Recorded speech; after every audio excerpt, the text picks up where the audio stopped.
It's Dieter.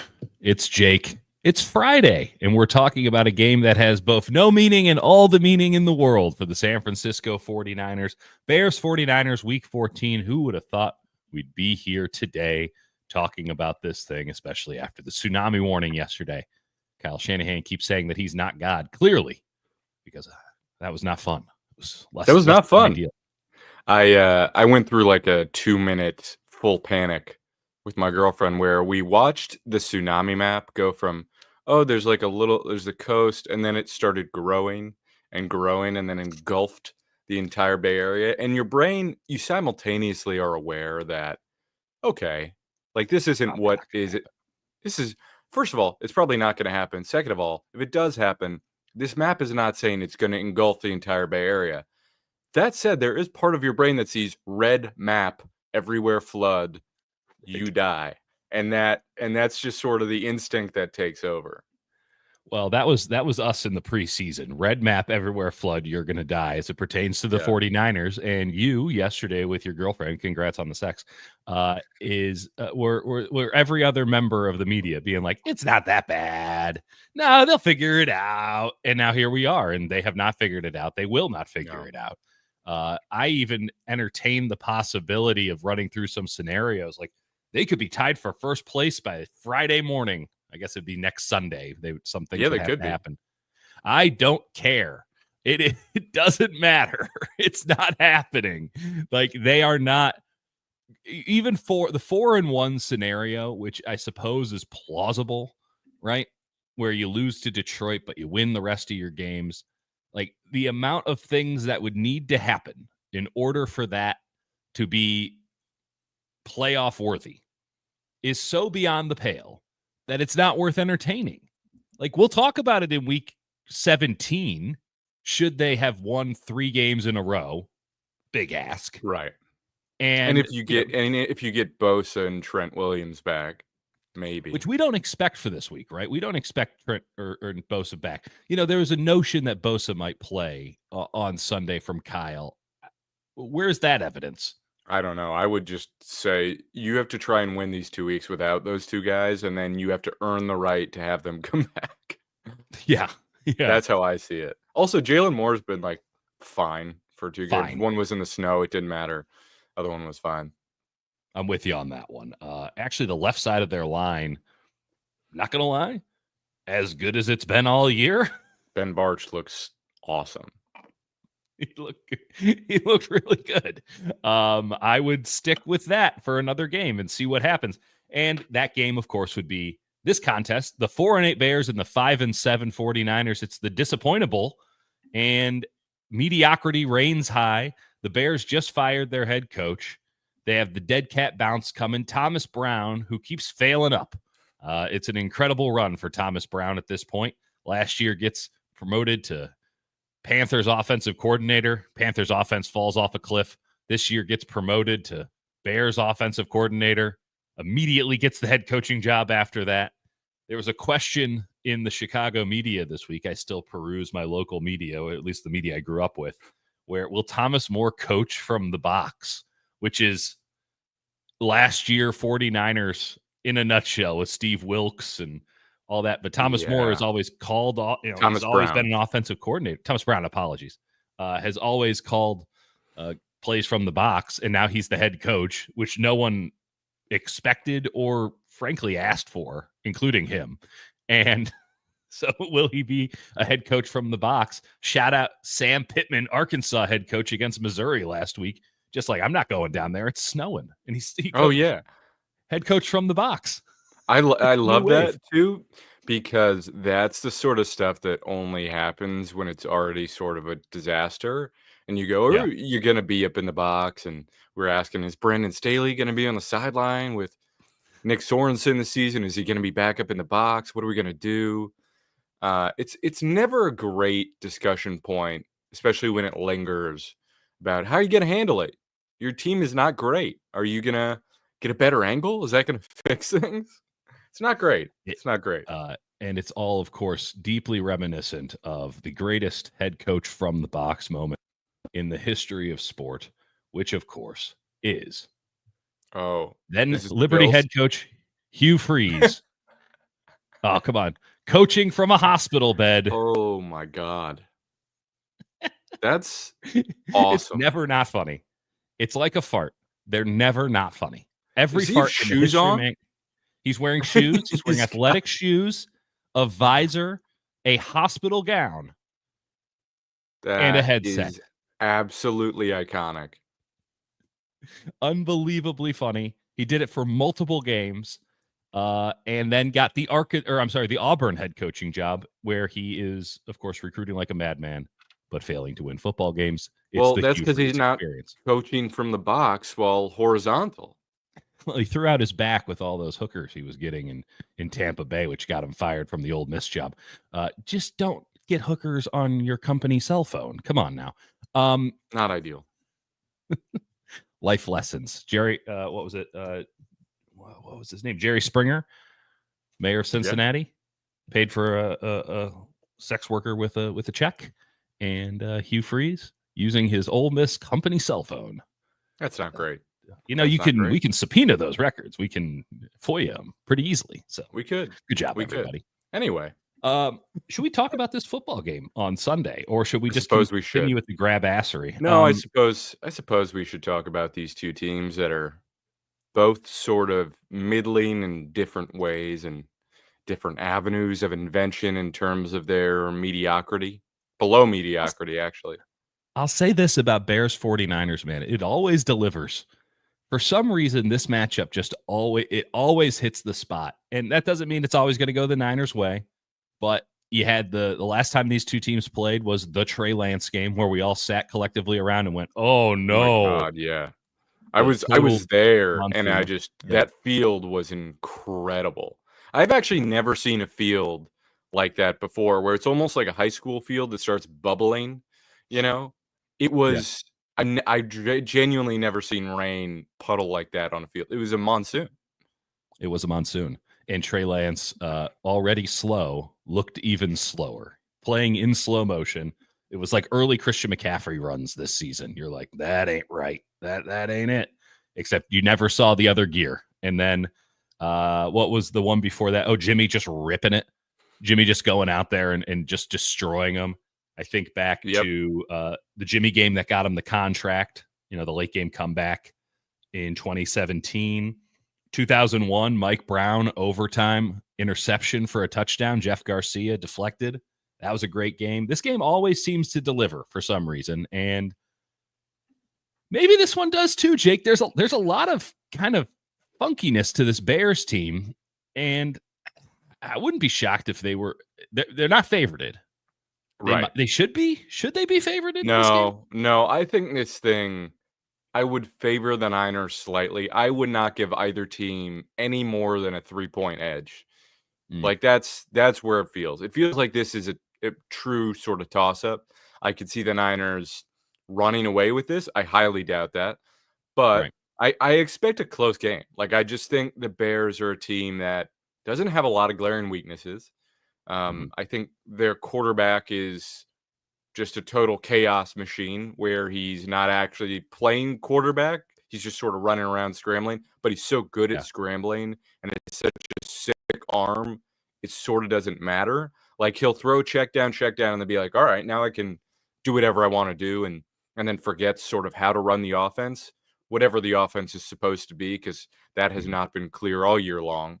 I think they want to funnel things through DJ Moore. They've been doing that more and more, not pun intended.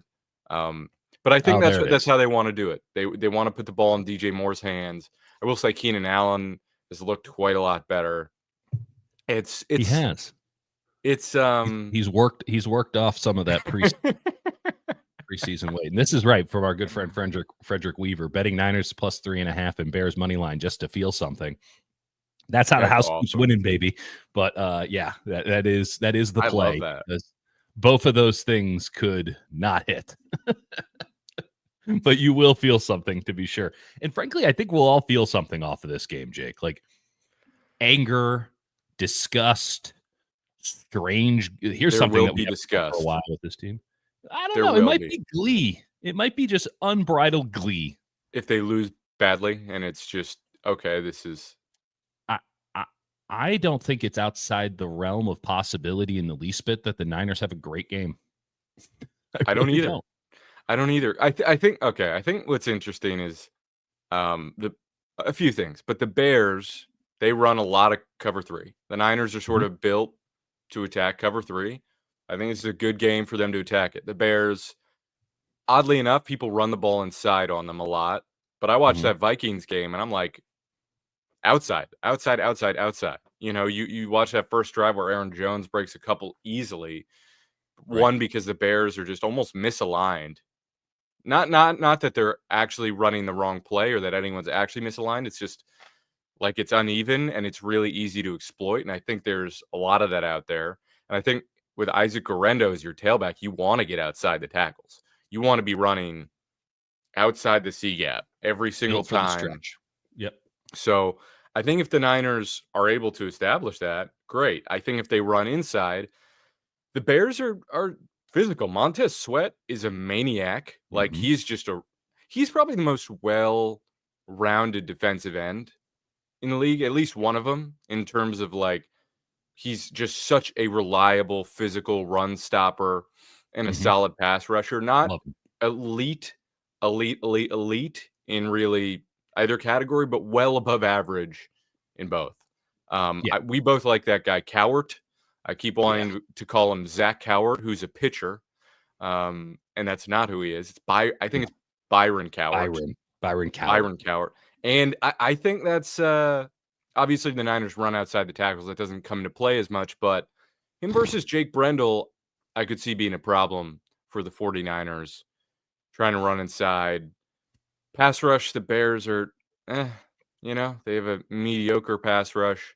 I Yep. just think they have a generally like above average team in most respects, but they make a lot of mistakes. They're pretty unreliable. But so are the Niners. So it's like a weird game where both teams are just playing this sort of bad football, but then you see flashes and you go, it's a lot of what could be. So It I don't know. it does What do you make of this? it does feel as if the Bears are closer than the Niners are, right? Which seems ironic because the Niners have been there and the Bears haven't. But when we talk about the 2024 editions of this team, the arrows couldn't be pointing in more different directions. It's a very strange and bizarre scenario because they just fired their head coach, but they've been playing better. They have been a better football team as of late than the 49ers. The Bears have. The problem is their head coach's head is so far up his ass when it comes to clock management and baseline head coaching stuff. It makes you appreciate Kyle Shanahan in such situations. It was unbelievable. When you have Nance and Romo having a hissy fit in the booth on Thanksgiving because they're not calling timeout, when you have them kicking it, even though they still have a timeout with 40 something seconds left from 40 something yards away on second down, like it's just egregious stuff, which by the way, kicking it on second down, a Bears tradition unlike any other. They have It's now had awesome. three straight head coaches basically get fired over, in part, kicking the ball on a second down. Matt Nagy got fired before Eberflus, and Mark Trestman, shout out CFL legend Mark Trestman, got fired for kicking on second down before that. The organization is inept. They're owned by someone who is effectively cryogenically frozen. The president, Kevin Warren, used to be the head of the Big Ten.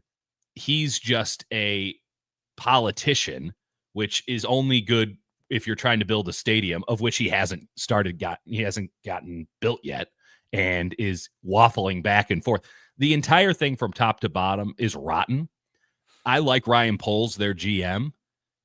He's an offensive line. We talk about this all the time with head coaches, right?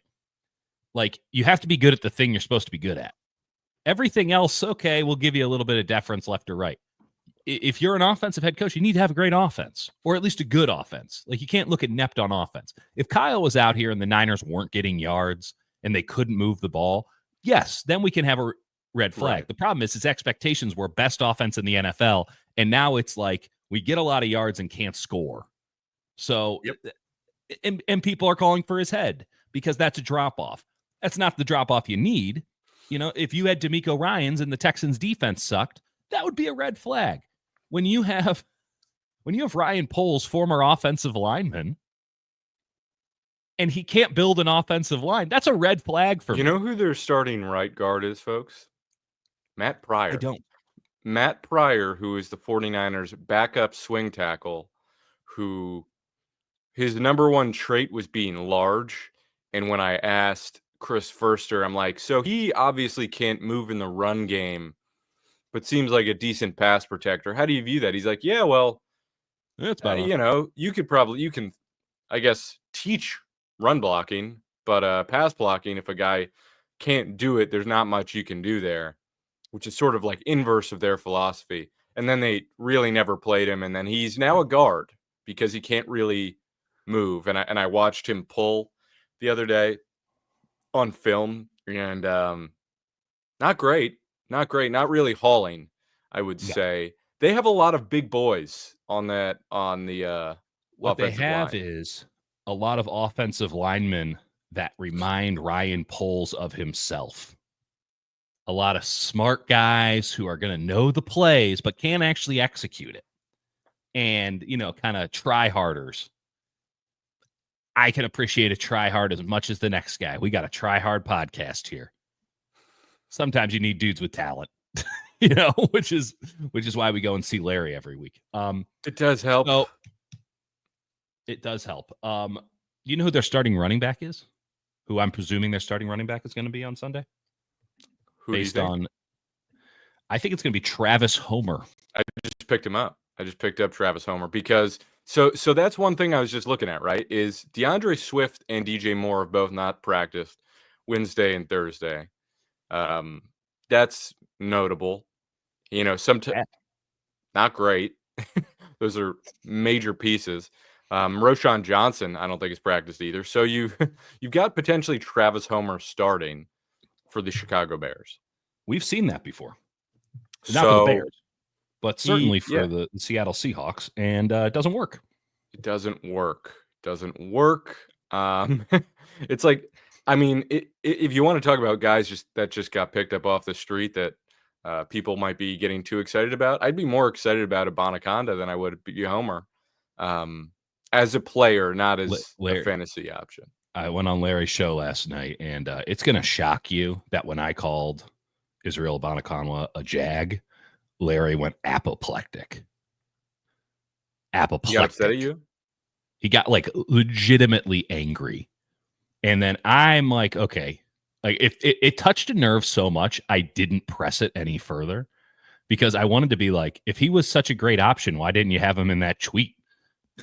If he was such a great option to be, you listed off every running back in the NFL. Why wasn't he on that list? I didn't press it. He's not. Oh, he's so good. Let's watch his pit tape. Let's watch him against NFL players, like shitty NFL players in the preseason when he looks fine. Like he's an NFL running back. Yeah. 3.2 yards for the Bears this week. He can run fast in a straight line. He can't cut. He can't make anybody miss, really. Nope. That's what I see from him. I watched and I wanted to be excited, and there's a reason the New York Jets cut him. Yeah, the Jets need a running back, by the way. And they're like, let's get rid of this guy and bring in two other people. Let's do that one. That's fun. So let's not listen. I know there's a cottage industry for new 49er best player ever.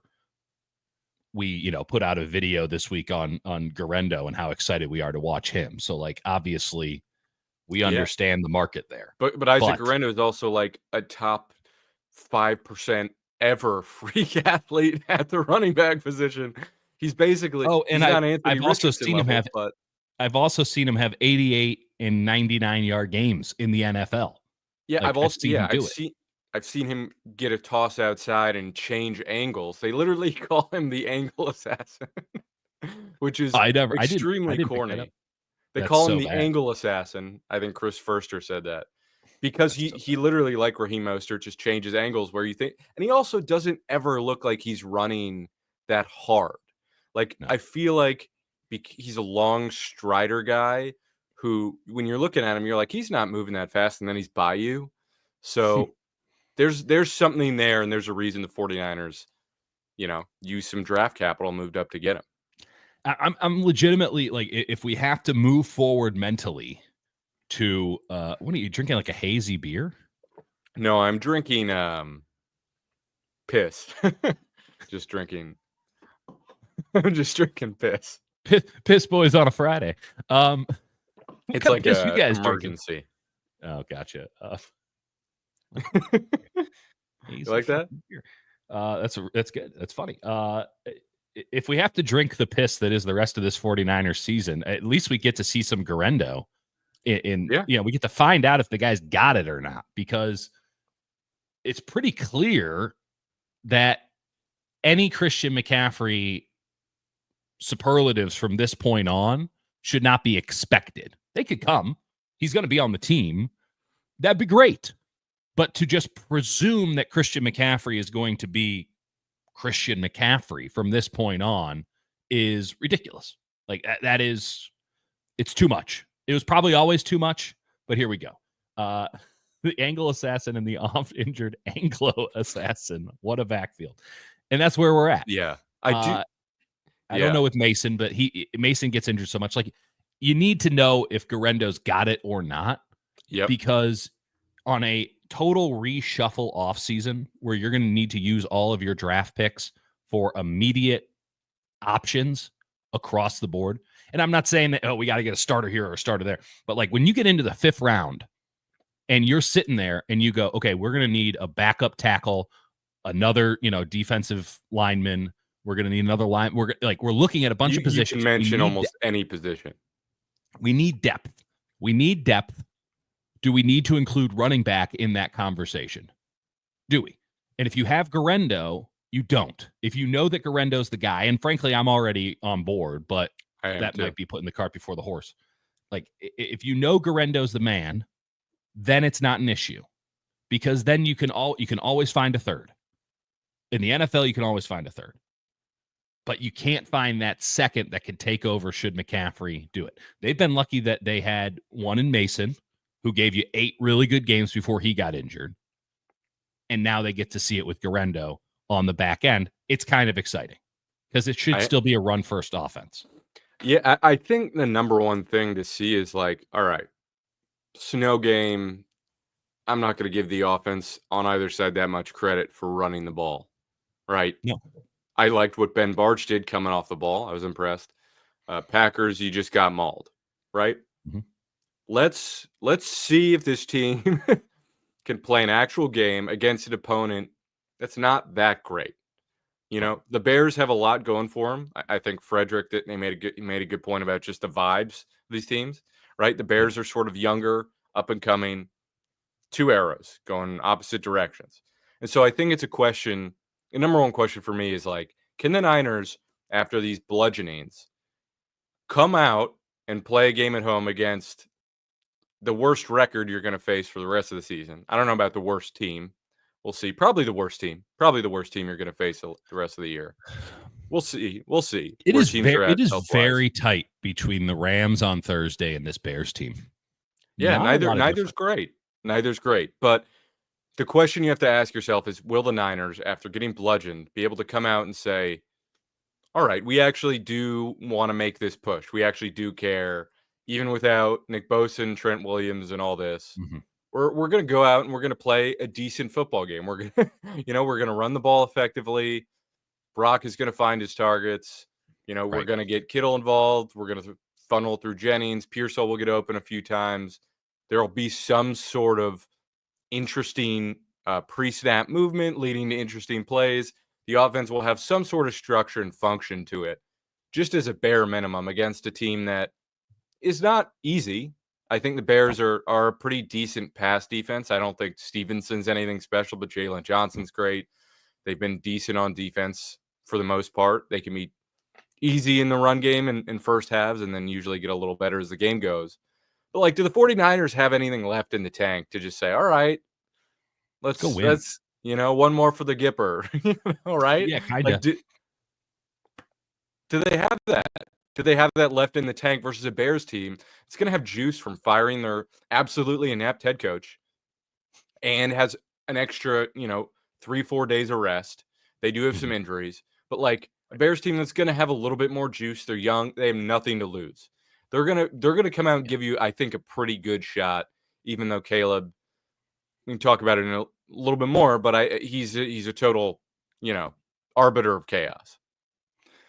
It comes down to pride for the 49ers. That's what the thumbnail is. That's what the title. Like, are they an easy kill? Are they dead? Are they just going to roll over and take it? A lot of people out there saying tank for the season.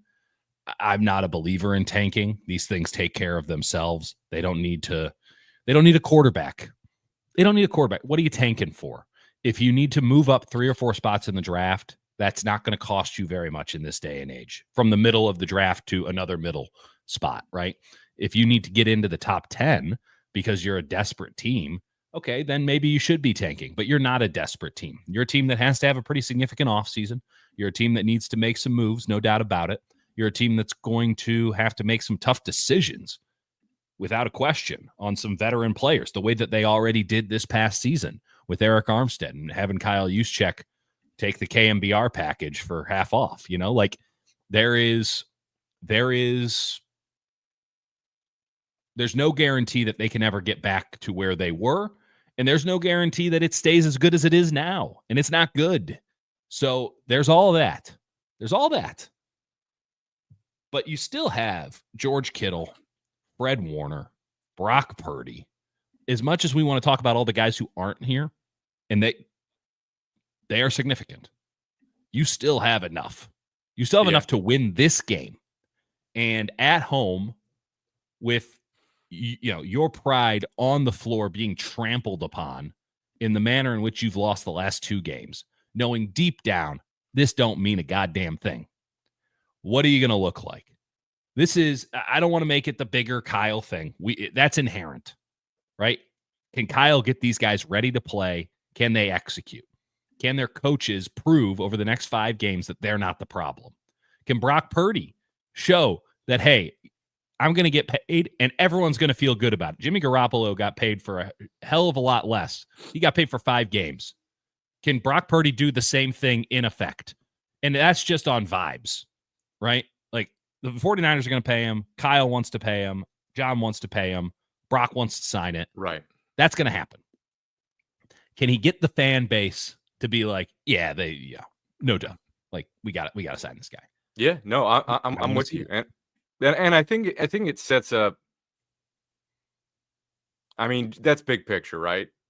Big picture is, but like, is Brock doesn't that start? Doesn't that start? No. Game? This is like, forget weird weather conditions, forget games you're supposed to lose. If you want to be taken seriously and pretend that you're still going to go on this run, and then we're all supposed to just accept that Brock's going to make 60 or 50, whatever it is. Yeah. You do have to show some competence as an offense down the stretch of the season, regardless of how bad that it gets. And I think what's interesting is, like, you look at the Bears and how they approach it. They're a team that, like, doesn't usually stack the box. They usually run, lighter boxes. They run cover 3. Those are things that should benefit the 49ers. Mm-hmm. The 49ers like going against, cover 3 zone heavy defenses. Bears don't play a ton of man.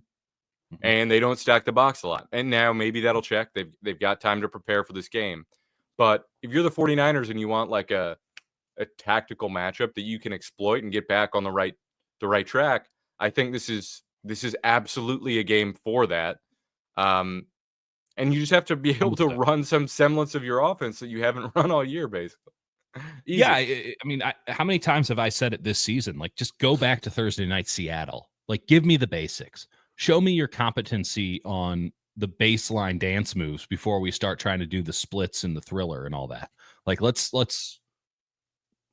not gonna be the Jabberwockies if we can't do a simple 1-2 step here. Wow. And thank you. Nice. And I haven't seen baseline offensive competence in a while. And I'm not gonna lie, I think a lot of that has to do with 23-1, in that it's very difficult to do the basic stuff when you have the possibility of doing cool shit, but you really don't, because those guys can't do it. They can't do it anymore.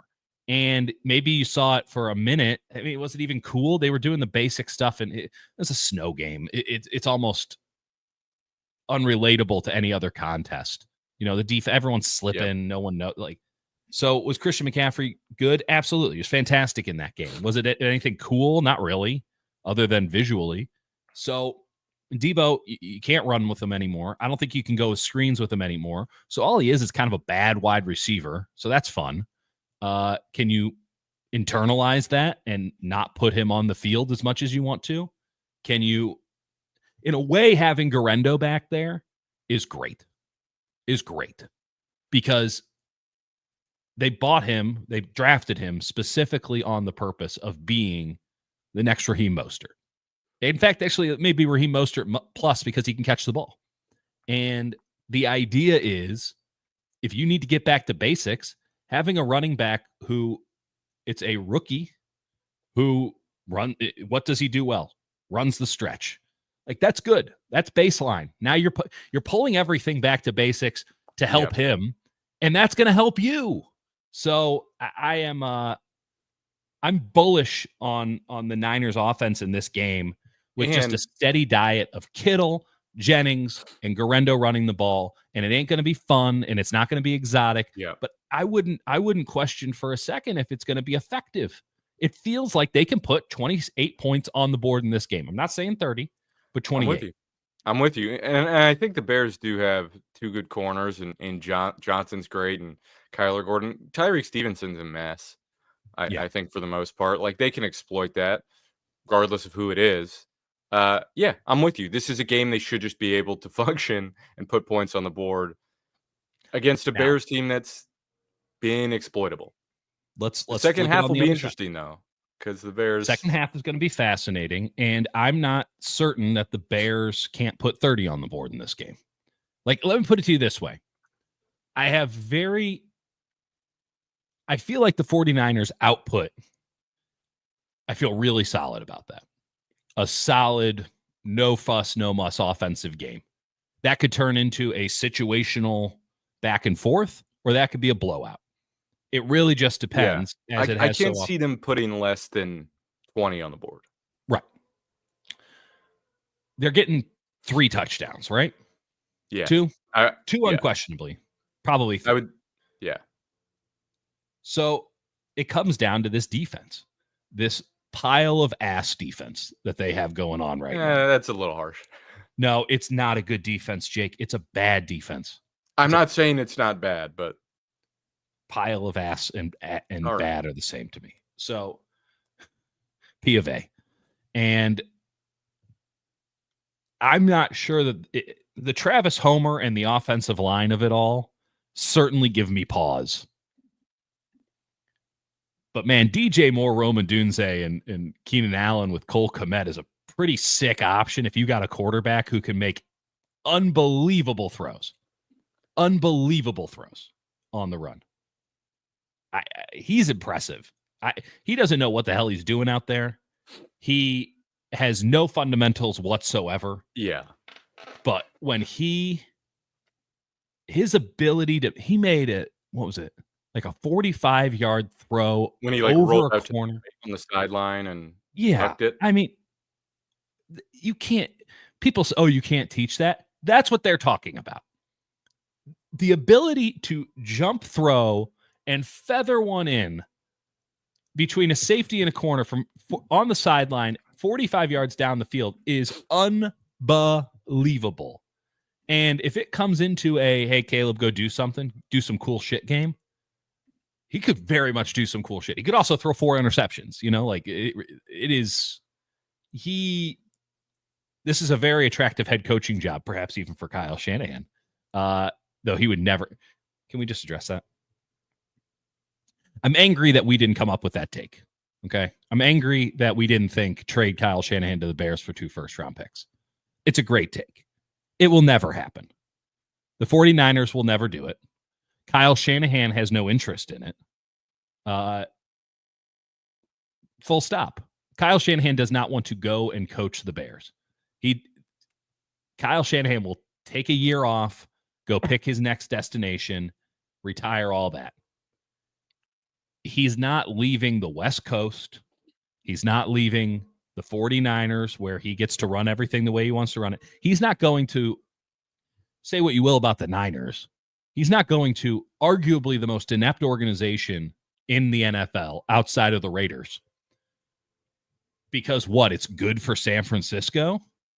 Oh, so he can coach Caleb Williams, a quarterback who is antithetical to how he views quarterbacks?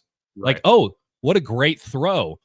Kyle wants you to go out there and be a robot, wants you to be him, wants you to be him in practice at age 48 years old, you know? Like, so Caleb, the thing with him is I don't think Kyle necessarily, he wants a quarterback that is more robot than human, but has that 10% to say, all right, this play broke down, go make something of it, but overwhelmingly do what is called, right? That's what he wants. Caleb, when I'm watching him, he's a bad quarterback right now. Like, let's full stop. He is a bad quarterback right now. Now, I think my thesis is in the second half, the reason they keep coming back is because in the first half, they try and run stuff on script. Caleb, his timing is terrible. He doesn't know how to read it. He is.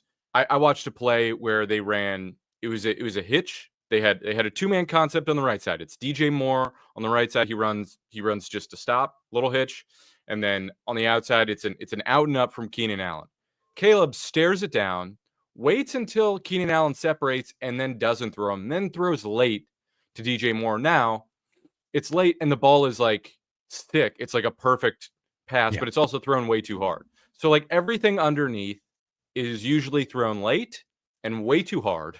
So it's like forcing drops and just way out of the timing of the offense. Like he doesn't really understand how to play quarterback yet. And at times, you know, I think they started the Vikings game where they're like, all right, quick one to commit, quick one to commit. And then he sort of forgets and he's like, all right, let's ride. And like, you know, he gets on a horse mid-game and he's like, let's take off of this thing.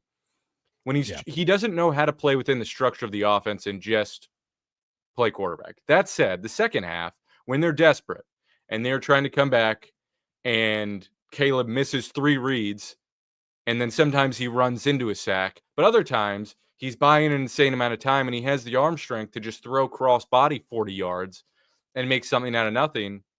And you go, oh, this is a quarterback the 49ers are going to have trouble with because they really struggle with that sort of containment because they get upfield. And once you break contain, there's nothing there because Warner is going to be carrying somebody up the seam. Devondre Campbell's not going to be able to track him down.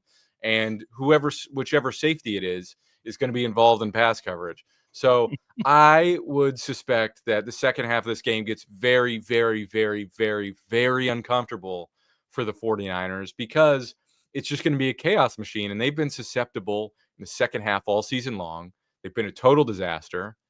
And this is like the number one team for that to happen against because Caleb's just going to go, I'm going to start doing shit. I don't know what I'm going to do because I don't know how to play quarterback yet, but it's going to be fun and nightmarish for everybody involved. I love that. That's a deeply astute take. It's very Seahawksy. By the way, it should also kind of be noted that the Niners are the inverse of that, right? Like on script, awesome. Just can't get enough of the Niners on that script, baby. And then it gets off script and it just sort of all goes to hell because you don't have good enough players outside of Purdy to make things happen. And your offensive line is garbage, which of course could be the entire reason why it doesn't work for the Bears. The reason that, Williams has to go and do all these things is because, well, I might die if I stand here. So I think he panics way, way more. Like the pocket can be clean and he's like, whoa. Yeah. He doesn't have a feel. He looks like a rookie. I haven't written him off yet. Like if you were to redo the draft, would you still take him 1? No. You would take Daniels? Probably take Daniels number 1 because he's more of a finished product coming out. I think the upside is probably higher with Caleb, and Daniels might have more of an injury concern. That said, Caleb should have gotten out of bounds and nearly got his knee exploded. Yeah. Because I'm not going to call him an idiot, but that was an idiotic thing to do. The way he, like, just jump back inside. And then all the Bears sidelines like, hey. And Jack Campbell's like, he jumped back in bounds. Yeah, What do you want me to do? Absolutely classic. And we do this every year, it seems, at the end of the season, is that we forget that they're playing violent tackle football. And everyone's like, I can't believe you would do such an egregious thing, which would have been celebrated no more than 5 years ago here in this league, maybe 10. I need a score prediction from you. Okay. Going just with my gut feel, because I don't feel like, I think the Niners probably. There's no logic in this game, Jake. Just give a gut. Agreed. I think the Niners probably should win this game, but that is like a 52 to 48% gut feel. I'm going to go with, I do think the Niners have to score 30 if they're going to win, because they're going to let the Bears back in it in the second half. I will say 30-27.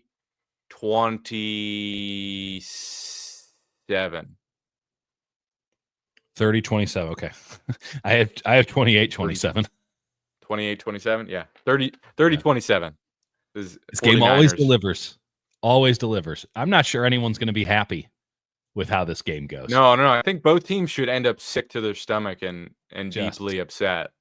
Yeah. They have both taken on, I mean, both of these teams have the spirit of the Seahawks in them at a very high level. And I mean, the 49ers have Russell Wilson 2.0 as their quarterback. Yeah, and as we know. Seattle the Bears have the same offensive line. I mean, if you just combine them into one, it'd be a hell of a thing. We go full World War II. The Steel Eagles, right? What was it? The Steagles? It's true. Kevin Byard at safety for the Niners would be fun. Jake, don't. We talked about it too much then. I'm not going back. Moving forward, keeping our eye on the prize. Yeah. We think the Niners win, so they're definitely losing. Yeah, it'll be a shot chaser situation with two just really sloppy games in the span of 5 days with the Rams. Oh, hey, they're going to get Dre Greenlaw back on in Week 15 Thursday night against the Rams. Who could have seen that one coming? From miles away. And then they'll be like, we're so excited. And then they're going to be 7-7, and everyone's going to be like, do they have a shot? And then they get to play Miami, and oh boy, who knows what's going to happen? You want to talk about a chaos game in Miami? It'll be really funny if they make this stupid run, because that's what we said like before the Bills game, right? 100%. I predicted the Bills gut shot after the Chiefs game explicitly. And then before the Bills game, we said, all right, now they're going to run the table after they lose to the Bills, because why not? Chaos. Life is a joke. Well, as weird as it sounds, as much as we bemoan it, like, it'd be a good thing. Show us at one point that you're a good football team this year. Yeah. And if it happens when it doesn't matter, that sucks, but so be it. At least we know going into next year, like, it's in there somewhere. Like, they didn't lose it entirely. They just lost it mostly, and particularly in the moments that mattered. So, like, let's have a Brock game tomorrow, huh? Or I guess whenever you watch. It might be tomorrow if you're watching this on a Saturday. Let's have a Brock game tomorrow, and then I don't know what they're going to do on Sunday. Let's see a shootout. Let's get weird. You know what? If the Niners can be anything, let them be entertaining from here on out, huh? And he might. Dre Greenlaw might, in fact. Oh, my God. He is... They're going to need to bring oxygen to LA for him, because he is going to be on one. His body, I don't... Pain's in Santa Clara. Yeah, I know. He's going to go rehab down in LA and then come back. I don't know, folks. This season is taking it out of us. We're broken. We're broken, and I honestly can't wait. This is going to be a really stupid game, and I'm actually genuinely excited for it. And I mean that. Like, two teams that cannot handle, and this is a great point by our friend Woodpit, situational football. Situational football, I mean, it is pants wetting time to a T. These guys, it is CalicoCutPants.com. CalicoCutPants.com, exactly. The fourth quarter of this game has all the potential in the world to be the dumbest and funnest thing you've ever seen. So here's my only suggestion, my prediction. Remove all emotion and let the game carry you. Let it do what it needs to do, because it's going to go to some weird, exciting places. Trust the ayahuasca. Yeah. You could treat this like an NBA game almost. Like, watch it like the Warriors. This will be a Warriors fourth quarter game. Really stupid. Everyone's stressed. No one happy. Tight. Yeah. Everyone's stressed. Make a diamond in a week. You might win, but you're barely going to feel good about it. Unbelievable. And then, someone will look at some EPA stats and be like, they're a good team. Looking forward to talking to you all on Sunday night, and then Tuesday, and then Thursday. Also, we've hit 1,000 subscribers. So hey, look at us. I know doing the shout out for all that stuff can sometimes come across weird, but I do appreciate you folks massively. Well, and it's really positive, cool, because we've only really been trying for a couple of weeks, and I'm happy that we started really trying this thing. We knew that there was something here. Jake's now doing radio. He's a big time deal. He's going places. Right? We're pulling him along. The superstar keeps rising. But listen, we don't want it to be just 1,000. We want it to be more. If you like it, tell your friends. If you want something different, tell us what that is. We're open. We appreciate everyone who's hung around with us, because this is an extemporaneous, strange, bizarre thing. Yeah. We're trying to do it in like 2020 or 2021, and then abandoned it and brought it back. It's a bunch of times. I mean, Jake goes to Japan, it goes to hell. Like, a lot of things happen. I will say this. We're in it to win it. We are trying to do this thing in a different and perhaps incorrect manner compared to others. Okay. Yep. We're not doing the clickbait. We're not moving the Overton window. We're just trying to have a informed, perhaps peculiar conversation, adult conversation. What we actually think. And what we actually think is not always right, but we try and be as informed as we can, and not always popular. I've found that's a fun one. Oh, have you found that? Yeah. But either way, it's earnest, honest. We hope the authenticity comes through. We'd like to cut out some of that authenticity with a little more refinement, but we'll find out in the long run. But thanks everybody who's hung out with us to this point, and we'll keep hanging out, and we hope you do too. We'll talk to you. Thanks, folks.